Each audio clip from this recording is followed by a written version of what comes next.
pessoal, paz e bem a todos. Espero que vocês estejam muito bem com a graça de Deus. Sejam todos mais uma vez muito bem-vindos ao canal Informação Católica.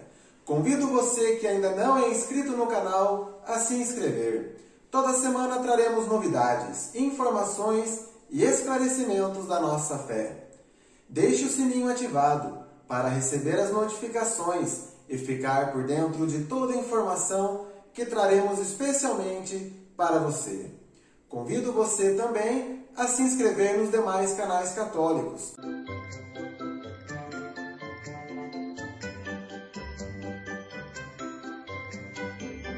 São todos excelentes canais católicos que eu super recomendo para você. Nesse vídeo, iremos ver apenas algumas referências bíblicas que mostram para nós por que o reino de Deus foi retirado de Jerusalém e dos judeus e dado a um outro povo. Existem muitas dezenas de passagens que mostram inúmeros motivos para que isso acontecesse, como também dezenas de profecias e oráculos feitas contra Jerusalém.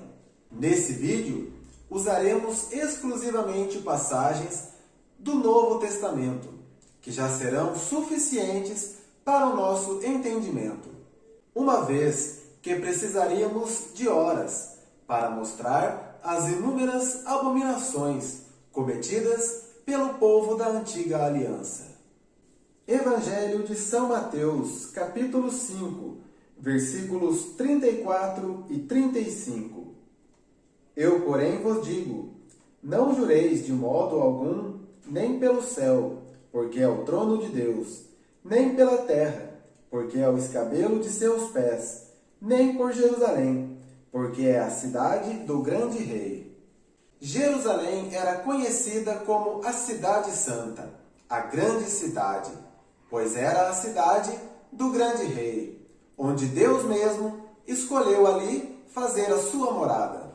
Sem dúvida alguma, Jerusalém foi a capital religiosa da antiga aliança escolhida pelo próprio Deus.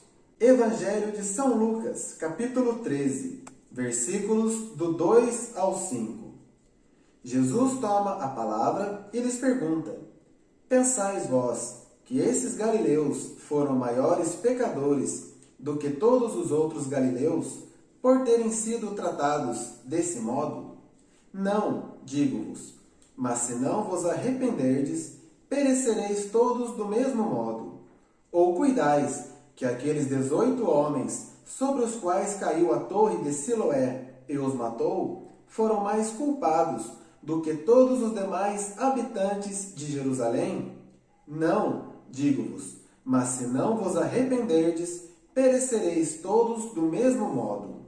No Antigo Testamento, existem dezenas de profecias exortando os judeus a se arrependerem de seus pecados e de seus crimes. Nessa passagem, Jesus continua os exortando ao arrependimento, alertando-os que eles não escapariam do juízo divino caso não se arrependessem de seus pecados.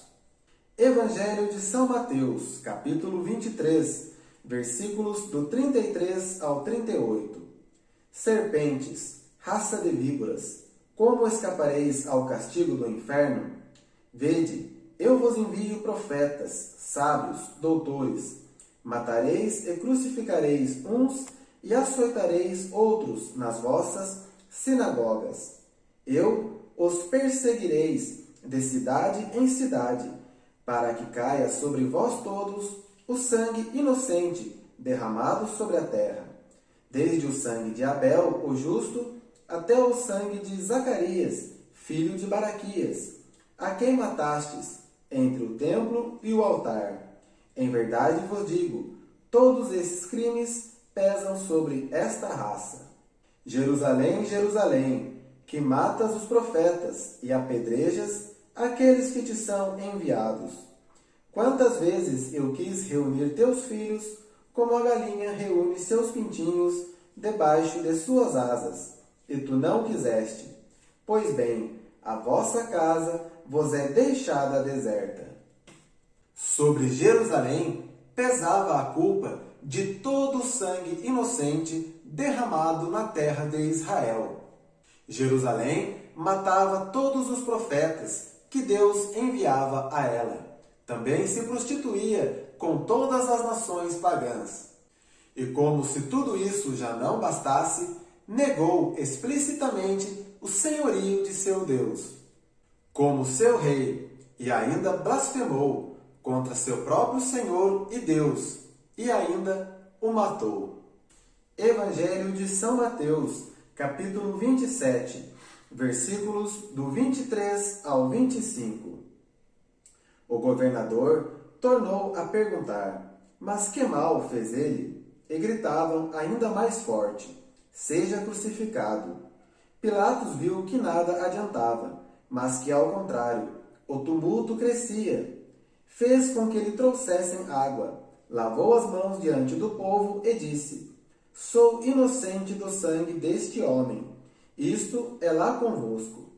Todo o povo respondeu: caia sobre nós o seu sangue e sobre os nossos filhos.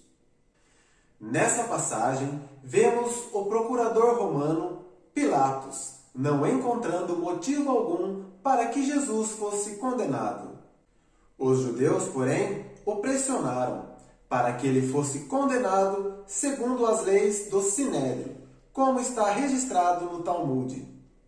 Em nome do Império Romano, Pilatos lava as suas mãos, se declarando inocente pelo sangue derramado de Jesus, que, segundo as leis romanas, realmente era inocente. Mas os líderes judeus e o povo assumiram a responsabilidade e a culpa pelo sangue de Jesus, desejando que pesasse sobre eles e seus filhos a condenação e a morte de Jesus. Evangelho de São Mateus, capítulo 24, versículos 1 e 2. Ao sair do templo, os discípulos aproximaram-se de Jesus e fizeram-no apreciar as construções. Jesus, porém, respondeu-lhes: vedes todos estes edifícios? Em verdade vos declaro, não ficará aqui pedra sobre pedra, tudo será destruído.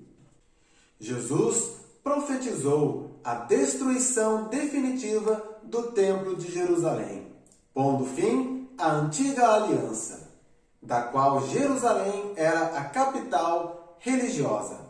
Jerusalém agora, sem o sacrifício e sem o sacerdócio, perdeu sua identidade, e sem o templo, ficou definitivamente sem a presença de Deus em seu meio. Não porque Deus teria abandonado a cidade eleita por ele e seu povo, mas exatamente ao contrário.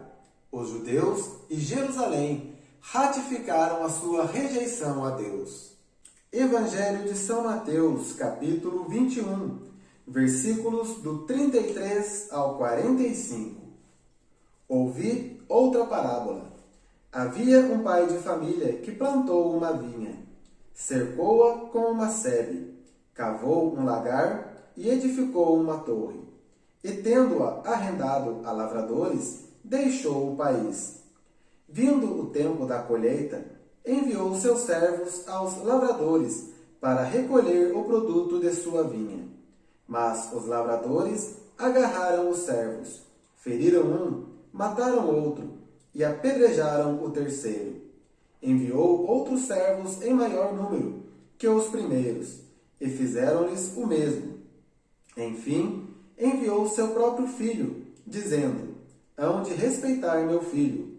Os lavradores, porém, vendo o filho, disseram uns aos outros: eis o herdeiro, matemo-lo e teremos a sua herança. Lançaram-lhes as mãos, conduziram-no para fora da vinha e o assassinaram. Pois bem, quando voltar o senhor da vinha, que fará ele àqueles lavradores? Responderam-lhe: mandará matar sem piedade aqueles miseráveis, e arrendará sua vinha a outros lavradores, que lhe pagarão o produto em seu tempo. Jesus acrescentou: nunca lestes nas Escrituras?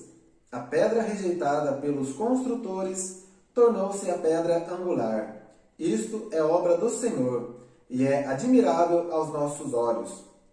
Por isso vos digo, será tirado de vós o reino de Deus, e será dado a um povo que produzirá os frutos dele. Aquele que tropeçar nesta pedra, far-se-á em pedaços, e aquele sobre quem ela cair, será esmagado. Ouvindo isso, os príncipes dos sacerdotes e os fariseus compreenderam que era deles que Jesus falava. Jesus conta a parábola da vinha para os judeus, onde mostra que os lavradores não produziram o devido fruto a seu tempo. Portanto, o dono da vinha, no tempo da colheita, enviou seus servos a eles, ou seja, Deus enviando seus servos, os profetas, até os judeus. Jesus conta a parábola da vinha para os judeus, onde mostra que os lavradores não produziram os frutos que deveriam produzir para o dono da vinha. No tempo da colheita, o dono da vinha, ou seja, Deus, enviou seus servos a eles, que mataram a todos, exatamente como os judeus fizeram com os profetas. E por último, e ainda mais grave, os lavradores mataram o filho do dono da vinha, o que significa os judeus que perseguiram, caluniaram, condenaram e mataram Jesus. Logo após o fim desta parábola, Jesus afirma para os judeus que o reino de Deus seria tirado do meio deles e dado a um outro povo que produziria os seus frutos. E aí, gostou do vídeo? Ficou com alguma dúvida? Deixe o like, deixe também o seu comentário, compartilhe. Que Deus abençoe você e a sua família. Até o próximo vídeo. Amém.